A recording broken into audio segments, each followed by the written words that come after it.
ഹനാനാണെങ്കിലും കൂടെയുള്ള ഇച്ചു ആണെങ്കിലും ഒക്കെ സെയിം അവർ ആ ഒരു ഇതാണ്, അവരെന്താണോ ലൈഫിൽ അതാണ് വീഡിയോയിലും കാണിക്കാൻ ശ്രമിക്കുന്നത്. അല്ല നവാസ്, എന്താണ് ഇപ്പോൾ നമ്മളെ അനാൻഷയായിട്ട് ദമാമിലുണ്ടായ ഈ അനാൻഷ റിലേറ്റഡ് ആയിട്ടുള്ള ദമാമിലുണ്ടായ പ്രശ്നം എന്താണ്? അതായത് ഒരു കനല് കെട്ട് അത് നമ്മൾ വീണ്ടും കത്തിക്കാൻ വേണ്ടി തുടങ്ങുന്നത് ഓൾമോസ്റ്റ് തീർന്നൊരു സബ്ജക്റ്റ് ആണ്. പിന്നെ നമ്മൾ അതിനെ കുറിച്ച് പറഞ്ഞു കഴിഞ്ഞാല് പിന്നെ അതിങ്ങനെ ആളെ കത്തണ്ട. എന്തായാലും ഞാനൊരു കാര്യം പറഞ്ഞുതരാം.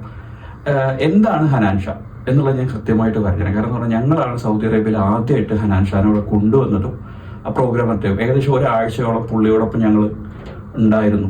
ഹനാൻഷാനെ നമ്മളിവിടെ പ്രോഗ്രാം കൺഫേം ആക്കിയതിനു ശേഷം ഒരു റിക്വസ്റ്റ് എന്നുള്ള സമയത്ത് നമ്മളത് കൊടുത്തു. ആ റിക്വസ്റ്റ് ചെയ്ത സമയത്ത് നമ്മുടെ ഹനാൻഷാന്റെ മാനേജർ, അതായത് ഷാനു ആണ് നമുക്ക് ഡീറ്റെയിൽസും കാര്യങ്ങളൊക്കെ അയച്ചിരുന്നത്. അവരുടെ റിക്വയർമെന്റ്സ് ആയിരുന്നു അതിൽ ഏറ്റവും ഇമ്പോർട്ടൻ്റ് ആയിട്ടുള്ള കാര്യം. അതായത് അവര് ഈ പൈസയുടെ കാര്യങ്ങളിലൊന്നും വലിയ ഒരു ഡിസ്കഷൻസിലല്ല പോയത്. ആ പുള്ളി ആദ്യം പറഞ്ഞു ഞങ്ങൾക്ക് ഇത്രയും എക്യുപ്മെന്റ്സ് വേണം എന്നുള്ളൊരു സംഭവം കൃത്യമായിട്ട് അവർ അയച്ചു തന്നിരുന്നു.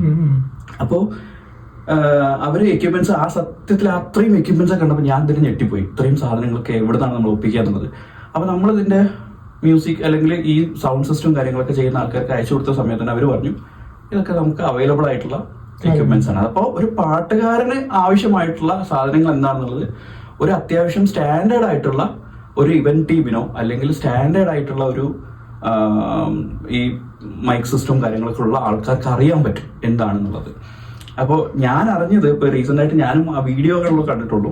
അപ്പോൾ അതിലും അദ്ദേഹം പറയുന്നുണ്ട് സ്റ്റേജിൽ കയറാൻ നിന്ന് തന്നെ അത്രയും ലോ ക്വാളിറ്റി മൈക്ക് സിസ്റ്റവും കാര്യങ്ങളൊക്കെ കൊടുക്കുന്ന സമയത്ത് ഏതൊരു പാട്ടുകാരനും കയറില്ല. അപ്പോൾ നമ്മൾ പ്രോഗ്രാമുകളൊക്കെ നമ്മൾ കണ്ടക്ട് ചെയ്യുന്നത് നമുക്ക് അറിയുന്നതാണ്.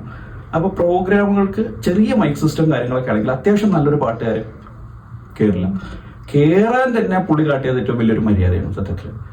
പിന്നെ മൈക്ക് സിസ്റ്റവും കാര്യങ്ങളൊക്കെ ലോക്കൽ സിസ്റ്റംസ് ആണ്. നമ്മൾ തന്നെ കണ്ടല്ലേ ചെറിയ പ്രോഗ്രാമിനൊക്കെ നമ്മൾ അതിലൊക്കെ ഒരാൾ പാടിക്കഴിഞ്ഞാൽ പിന്നെ ഇയാളെ വെച്ച് അത് വെച്ച് ട്രോളാൻ തുടങ്ങും. അതായത് ഹനാൻഷാന്റെ പാട്ട് കണ്ടോ, ഭയങ്കര അലമ്പായിരുന്നു, ദമാമിൽ അതിൽ എന്ത് പാട്ടാണ് പാടി, അങ്ങനെ ഒരു ടോക്ക് വരും. അപ്പൊ അത് അവോയ്ഡ് ചെയ്യുന്നതിന് ഏറ്റവും ബെസ്റ്റ് എന്ന് പറയുന്നത് ഇത് തന്നെയാണ്. പിന്നെ ഹനാൻഷാ എന്നുള്ള വ്യക്തിയെ നേരിട്ട് ഒരു ആഴ്ചയോളം കണ്ടതിൽ എനിക്കറിയുന്നത്, കാരണം അയാൾ എങ്ങനെയാണെന്ന് പറഞ്ഞു കഴിഞ്ഞാൽ ഈ പറയുന്ന യൂട്യൂബിലും അല്ലെങ്കിൽ നമ്മൾ ഇൻസ്റ്റാഗ്രാമിലും സോഷ്യൽ മീഡിയയിലൊക്കെ ആ ആള് കാണിക്കുന്ന അതേ ക്യാരക്ടർ തന്നെയാണ് റിയൽ ആയിട്ടും ഉള്ളത്. അല്ലാണ്ട് ഒരു അഭിനയമൊന്നും ആയിട്ട് എനിക്ക് തോന്നുന്നില്ല. കാരണം ക്ലിയർ അതെങ്ങനെയാണോ അതന്നെയാണ്. അത് ഹനാനാണെങ്കിലും കൂടെയുള്ള ഇച്ചു ആണെങ്കിലും ഒക്കെ സെയിം അവർ ആ ഒരു ഇതാണ്, അവരെന്താണോ ലൈഫിൽ അതാണ് വീഡിയോയിലും കാണിക്കാൻ ശ്രമിക്കുന്നത്.